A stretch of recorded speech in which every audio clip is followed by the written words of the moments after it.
There comes a moment when silence stops feeling peaceful and starts feeling like abandonment. When the absence of another becomes a mirror reflecting back the most uncomfortable truth of all. You have been ghosting yourself long before anyone else ever disappeared from your life. This isn't a story about why people leave. This isn't about their fear of commitment, their emotional unavailability, or their inability to see your worth. This is about the profound spiritual awakening that happens when you realize that every person who has ever ghosted you was simply responding to an energy you were unconsciously broadcasting, the energy of someone who had already vanished from their own life. Jung once wrote that the most terrifying thing is to accept oneself completely. And perhaps nowhere is this more evident than in our desperate attempts to be seen, chosen, and validated by others while remaining strangers to ourselves. We become so skilled at performing versions of ourselves that we forget which one is real. We become so hungry for external confirmation that we lose touch with our own inner knowing.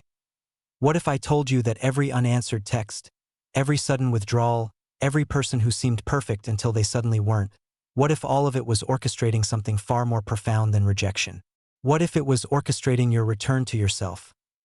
This is the beginning of what Jung called the process of individuation, though he never promised it would be comfortable. It's the soul's way of saying, stop looking for yourself in other people's responses. Stop trying to find home in someone else's attention. The person you're really seeking has been waiting for you in the silence you've been running from. Tonight, we're going to explore why the universe keeps sending you people who disappear, and why this pattern will continue until you learn to show up for the one person who can never leave you, yourself. We're going to dive deep into the shadow of our own emotional unavailability, the ways we abandon ourselves daily, and how this inner abandonment creates the exact conditions for external abandonment. This isn't about becoming someone different to attract different people. This is about becoming so present to yourself that you naturally attract those who are present to themselves. It's about developing such a strong relationship with your own inner world that the fluctuations of the outer world no longer destabilize you. But first, you must be willing to face the most uncomfortable question of all. In how many ways have you been unavailable to yourself? In how many moments have you chosen the comfort of distraction over the discomfort of presence? In how many relationships have you shown up as a version of yourself that you thought would be more acceptable, more lovable, more worthy of staying? The journey we're about to embark on requires tremendous courage because it demands that we stop being victims of other people's choices and start becoming conscious of our own. It requires that we stop asking why they left and start asking why we weren't fully there to begin with. Are you ready to meet the person you've been running from? Are you ready to discover that the love you've been seeking in all the wrong places has been waiting for you in the last place you thought to look, within the depths of your own being? Because once you cross this threshold, once you truly understand what it means to be available to yourself, everything changes. The way you move through the world, the way you enter relationships, the way you respond to silence, all of it transforms. You stop being someone who can be ghosted because you stop being someone who is haunted by the need for external validation. This is your invitation to the most important relationship you'll ever have. This is your invitation to come home to yourself. The first crack in the facade always comes quietly. It might be the moment you catch yourself typing and retyping the same message, wondering if you sound too eager or not interested enough. It might be the sinking feeling when you realize you don't know who you are when you're not trying to be what someone else needs. Or it might be the devastating recognition that you've been wearing masks for so long that you've forgotten what your real face looks like. Jung understood that the persona, the mask we wear to navigate the world, serves a purpose. It helps us function in society, play our roles, meet expectations. But when the persona becomes our prison, when we become so identified with our masks that we lose touch with our authentic self, we enter what he called the falsification of being. Think about the last time someone you cared about suddenly grew distant. In that moment of confusion and hurt, what was your first instinct? Was it to turn inward and examine your own patterns? Or was it to analyze their behavior, to decode their mixed signals, to find ways to win back their attention? Most of us choose the latter because it feels safer to focus on what we can control about others rather than confronting what we've lost control of within ourselves. But this is where the shadow work begins. The shadow, in Jung's understanding, isn't just our dark impulses or negative traits. It's everything we've rejected about ourselves, everything we've deemed unacceptable, everything we've pushed into the unconscious because it doesn't fit our idealized self-image. And often, what we've rejected most deeply is our own need for solitude, for authentic self-expression, for the kind of love that doesn't require us to be anything other than who we are. When we're unavailable to ourselves, we unconsciously seek people who will mirror this unavailability back to us. We attract those who are emotionally distant because distance feels familiar. We're drawn to those who can't fully see us because we can't fully see ourselves. We create relationships that require us to perform because performance is the only way we know how to connect. The cruel irony is that the more desperately we try to be seen by others, the more invisible we become to ourselves. We become skilled at reading rooms, at adjusting our energy to match what we think others want, at saying the right things at the right time. But in all of this adaptation, we lose touch with our own inner rhythm, our own authentic responses, our own true desires. That I remember a client who came to me devastated because yet another promising relationship had ended in ghosting. She was convinced there was something wrong with her, something that drove people away. But as we worked together, a different pattern emerged.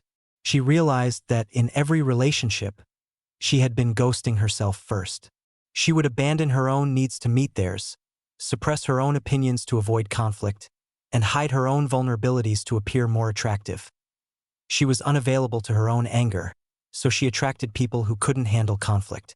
She was unavailable to her own sadness, so she attracted people who were uncomfortable with emotional depth. She was unavailable to her own authentic desires, so she attracted people who were also disconnected from their true selves. The pattern wasn't about her being unworthy of love.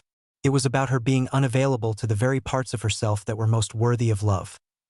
This is the beginning of what Jung called the dark night of the soul, the moment when our constructed identity begins to crumble, when the masks we've worn so carefully begin to slip, when we can no longer maintain the pretense that we are who we think we should be rather than who we actually are. It's terrifying because it means admitting that we've been living as strangers to ourselves. It means acknowledging that the person we've been presenting to the world is not the person we are in our quiet moments, in our secret thoughts, in our deepest longings. It means facing the fact that we've been so busy trying to be lovable that we've forgotten how to love ourselves. But this breakdown is also a breakthrough. It's the soul's way of saying, the false self has served its purpose. It's time to meet who you really are. It's the beginning of the journey home to yourself, though the path is not always clear, and the destination is not always comfortable. The question becomes, are you willing to let the false self die so that the true self can be born? Are you willing to face the parts of yourself you've been running from? Are you willing to discover that the love you've been seeking everywhere else has been waiting for you in the depths of your own being? Because once you begin this journey, once you start to peel away the layers of who you thought you should be, there's no going back. The false self, once seen clearly, can never again feel like home.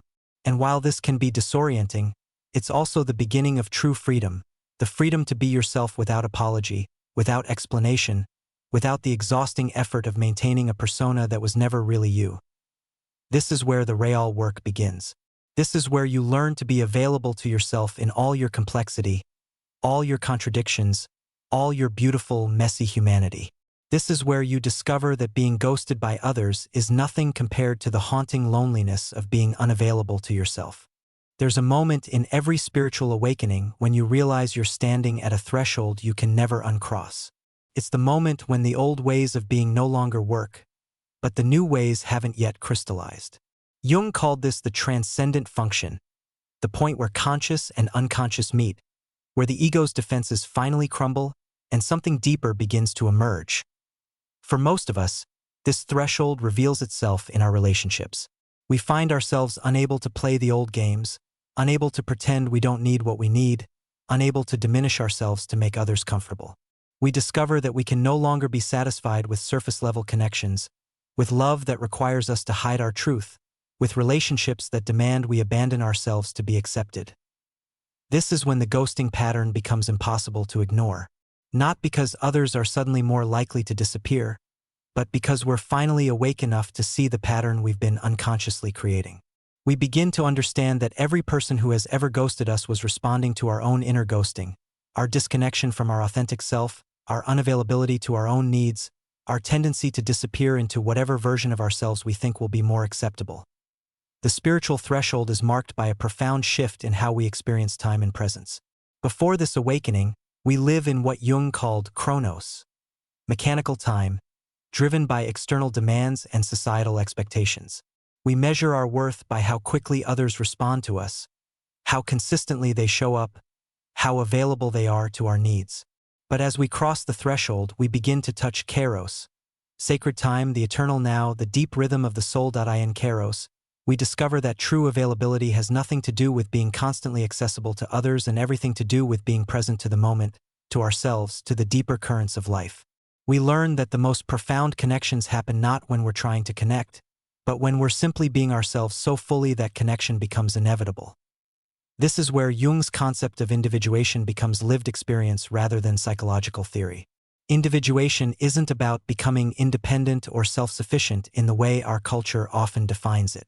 It's about becoming so integrated, so whole, so available to yourself that you naturally attract others who are on the same journey of wholeness. The old you might have seen someone's lack of response as a reflection of your worth. The awakened you begins to see it as information about their capacity for presence, their relationship with themselves, their ability to meet you in depth. You stop taking their absence personally because you've learned to take your own presence seriously. But this shift requires tremendous courage because it means releasing the illusion that you can control how others respond to you. It means accepting that no matter how perfectly you perform, how carefully you craft your words, how strategically you time your availability, you cannot make someone choose you who is not available to themselves. The threshold experience often feels like a death because, in many ways, it is. The part of you that needed external validation to feel worthy dies. The part of you that tried to be everything to everyone dies. The part of you that believed you could find yourself in someone else's eyes dies. And in that dying, something is born that was always there but had been buried under layers of conditioning and fear. What emerges is what Jung called the self. Not the ego self that defines itself in relation to others, but the deeper self that exists independent of external circumstances. This self doesn't need to be seen to know it exists. It doesn't need to be chosen to know it's valuable. It doesn't need to be understood to know it's worthy of love. When you begin to live from this deeper self, your entire relationship with ghosting transforms. You stop experiencing it as abandonment and start experiencing it as alignment. You recognize that those who disappear were never truly present to begin with, and their absence creates space for connections that can meet you in your newfound depth. This doesn't mean you become indifferent to others or that you stop caring about connection. Rather, you develop what Jung called detached attachment, the ability to love deeply while remaining rooted in yourself, to care profoundly while not needing to control outcomes, to be open to connection while being complete in your solitude. The spiritual threshold is also marked by a shift in how you understand time and communication. Before awakening, silence feels like rejection. After awakening, silence becomes sacred space. Time for inner knowing to emerge, for authentic response to crystallize, for the deeper currents of relationship to reveal themselves. You discover that the most meaningful connections often happen in the spaces between words, in the comfort of shared silence, in the trust that allows for natural rhythms of closeness and distance. You learn that true intimacy isn't about constant contact but about the ability to be yourself completely when you are together. This is the point of no return. Once you've tasted this depth of self-connection, once you've experienced what it means to be truly available to yourself, you can never again settle for relationships that require you to abandon yourself. You can never again mistake intensity for intimacy, attention for love, or someone's ability to see your persona for their ability to see your soul. The threshold has been crossed. The old self has died.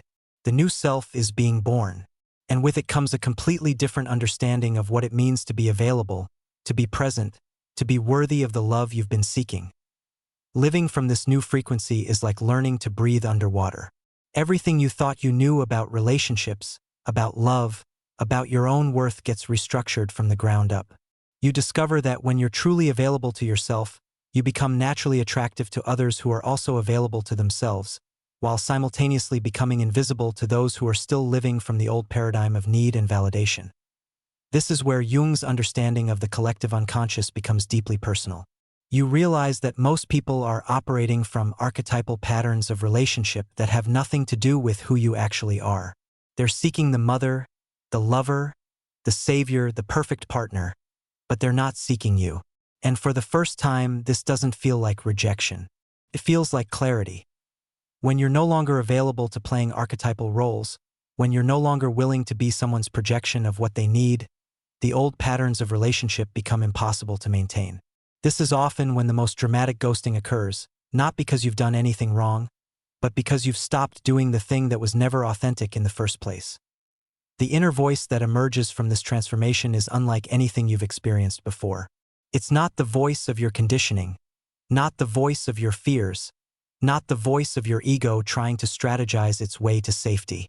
It's what Jung called the voice of the self, the deeper wisdom that knows without needing to figure out, that trusts without needing guarantees, that loves without needing to be loved back. This voice doesn't speak in the language of neediness or strategy. It doesn't wonder if you should text first or wait for them to reach out. It doesn't analyze every interaction for signs of interest or disinterest. Instead, it simply responds from authenticity moment by moment without attachment to outcome. You begin to notice how differently you move through the world. Where once you might have crafted the perfect response to someone's message, now you find yourself responding spontaneously from your truth. Where once you might have been available at all hours to prove your worth, now you're available when you're actually present, when you have something genuine to offer.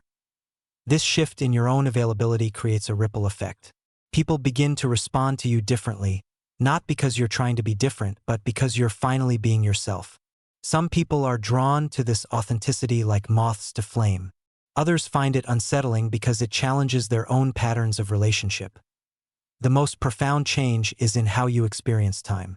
Jung wrote about the difference between psychological time and clock time, and when you're living from this new frequency, you begin to understand what he meant.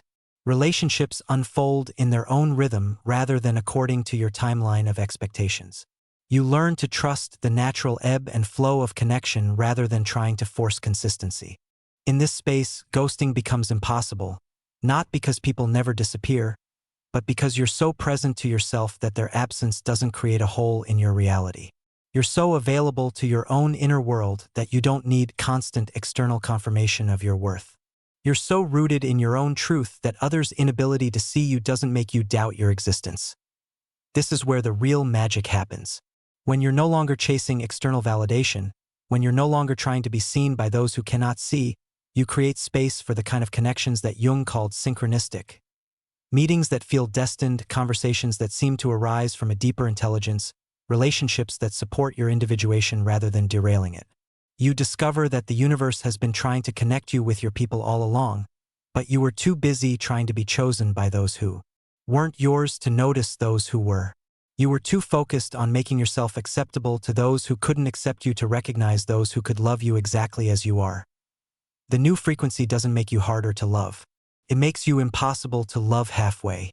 It attracts those who are ready for depth and repels those who are only available for surface-level connection. It draws to you those who are also on the journey of becoming whole and creates natural distance from those who are still looking for someone else to complete them. This is living from what Jung called the transcendent function, the ability to hold the tension between opposites, to be both independent and connected, to be both rooted in yourself and open to others. It's the ability to love without losing yourself, to be intimate without abandoning your truth, to be available without being desperate. From this place, you begin to understand that every person who ever ghosted you was actually serving your evolution. They were showing you where you were still trying to be someone you weren't, where you were still abandoning yourself for acceptance, where you were still looking for home in all the wrong places. The frequency you're living from now doesn't guarantee that everyone will stay, but it guarantees that those who do stay will be meeting you in your truth rather than in your performance.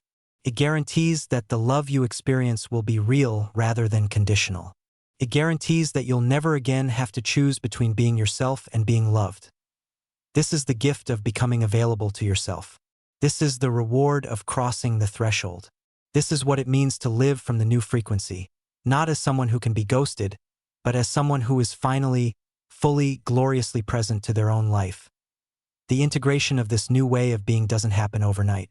It's a process Jung called the opus contra naturam, the work against nature, the conscious effort to become who you truly are rather than who you've been conditioned to be.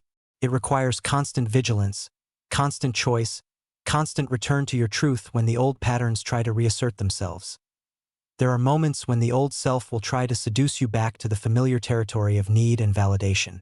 You'll catch yourself analyzing someone's response time, wondering if your last message was too much or too little, falling back into the exhausting dance of trying to be acceptable rather than authentic. These moments aren't failures, they're opportunities to choose again, to remember who you've become, to return to your center.